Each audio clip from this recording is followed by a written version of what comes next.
Ladies and gentlemen, hey, hi, how you doing? Welcome back to the channel. Thank you so much for stopping by. It is once again that time of the week. It is Thirsty Thursday. You guys already know that means it is also update day here in the world of Call of Duty. We officially have our very first Season 4 Reloaded update, or in Season 4 Reloaded update live today, which includes a brand new playlist update. We also have some new updates to some of the issues going on in game right now. We've got some new information on MW2's Year 2, which is very surprising to say, and even more. As we go through everything today, if you enjoy the video at any point, let me know by dropping a like on it. And if you're new here, or if you're part of the 54% of viewers who have not already subscribed, every day I got you covered with everything going on in COD. News, updates, loadouts, tips, you name it, it is all right here. So feel free to hit that subscribe button and turn on those post notifications. So today's update is just another routine weekly update. For this one, you do not need to download anything extra. There is no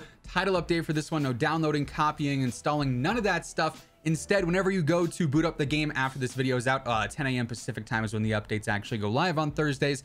Anytime you jump onto the game now, it'll be automatically applied. You'll probably get the whole update requires restart screen, but from that point on, you're good to go. No hassle with this update, if you will. Now, of course, because this is a routine update, that means we do have a new playlist update now live, a pretty interesting one, if I do say so myself. So all the way through next Thursday, we have standard battle royale, solos, duos, trios, and quads on Caldera. So just the normal rules set, same player count as before, the 120 cap, so nothing out of the ordinary with that one.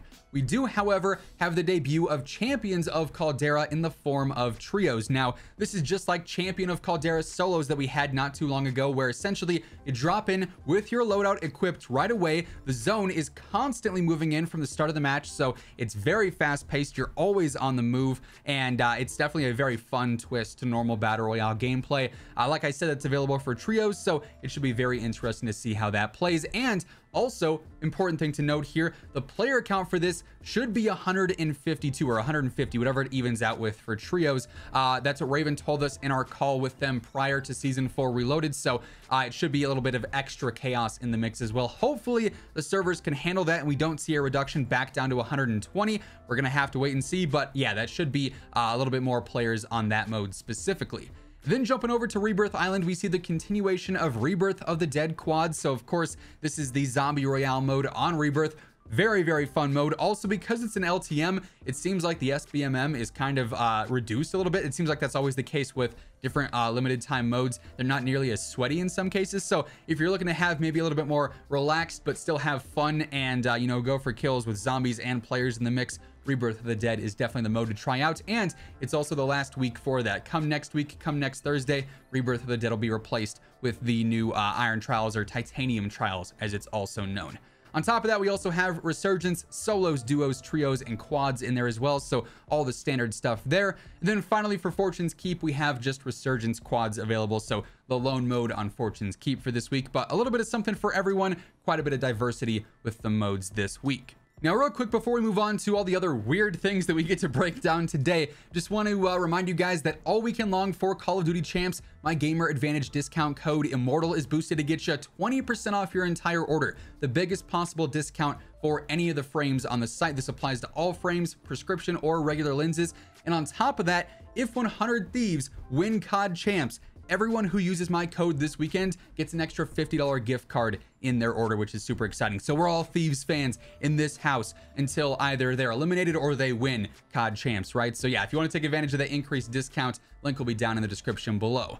Anyway, real quick, let's jump over to the Trello board. We do have some updates here, pretty much courtesy of yesterday's surprise update, which, as we talked about, included a lot of different weapon tuning to some of the main meta weapons. It had some bug fixes, but the main one, the most important bug fix in the entire game, has yet to happen, and that is dev error 5476 being resolved. This is the blueprint glitch that causes your game to infinitely dev error over and over and over again, which is super, super obnoxious. No word on this as of right now. It is still on the Trello board, so they are aware of it. They are looking into it. Hopefully we see a fix for this ASAP, because this is the most obnoxious bug that we've had in Warzone in quite some time. Oh, also, it does seem like yesterday's update was slightly incorrect when it comes to some of the quote-unquote nerfs that the Blixen got. It was supposed to receive a movement speed nerf to the 54-round Granco mag, but actually they ended up increasing the movement speed by 2%. And then on the F3 barrel, it said that they nerfed movement speed, but the F3 barrel didn't grant you any movement speed, so those just weren't correct patch notes. Raven did acknowledge that the movement nerf to the Granco mags is going to happen in an upcoming update, so it is going to happen at some point, but as of right now, or at least as of the past 24 hours, that nerf was not in effect.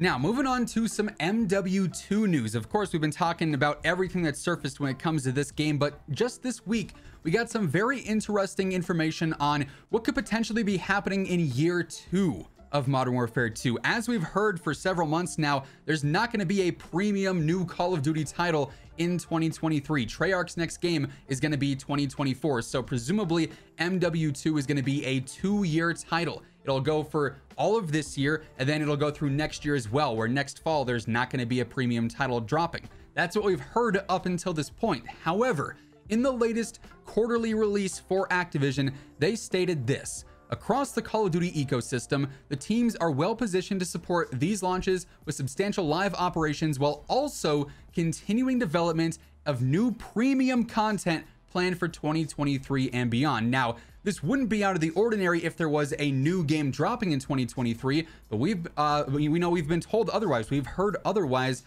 but they say new premium content for 2023.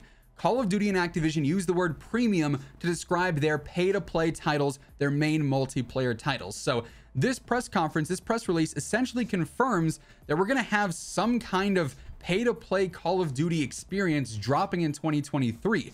Now, we get a little bit more information, some more rumors, thanks to Jason Schreier, who we've talked about many times on the channel. He said for 2023, I expect the new paid quote-unquote premium content to be for Modern Warfare 2, not a brand new Call of Duty, because Treyarch is leading the next mainline game, and that's been delayed to 2024, as we've talked about previously on the channel. So essentially what Jason is saying here is that potentially for the first time, we could see a sort of paid extension for Modern Warfare 2. Now, as to what that could be, who knows? Maybe it's a ton of content drops. Maybe it's campaign DLC for the first time ever in COD, which I've always thought something like that would be super, super cool. We don't really know, but this report is saying that in 2023, while we might not have Black Ops 6 dropping or a brand new full-on installation in the COD franchise, we're going to have some kind of premium title, pay-to-play title that is connected to MW2 in some way, shape, or form. So very, very interesting stuff there. Then real quick to round things out, just want to remind you guys that this weekend is Call of Duty Champs, and on Championship Sunday, they are doing MW2 beta code drops. You have to go through and link your YouTube account to your Activision ID. If you don't know how to Google that, there are many different guides on Google and I think on YouTube as well for that matter. So you have to link those, but just for watching the Championship Sunday broadcast, you can end up earning a beta code potentially. They're dropping like 50,000 codes. So if you want a chance at a free code, be sure to tune into that. Also, they are revealing some new MW2 information during that stream on Championship Sunday. And you guys already know we're going to be covering that here on the channel, so stay tuned for that. But that being said, that's going to wrap things up for today. That's what effectively changed in the new update, and then also some new information we have on MW2. Hopefully you enjoyed the video. If you did, let me know by dropping a like on it. Would be seriously appreciated. And if you are new to the channel, or if you have not already subscribed, every day I got you covered with everything going on in COD. So feel free to hit that sub button and turn on those post notifications. But once again, thank you so much for tuning in. And until next time, take it easy. Have an awesome rest of your day. And I will catch you guys later. Peace out.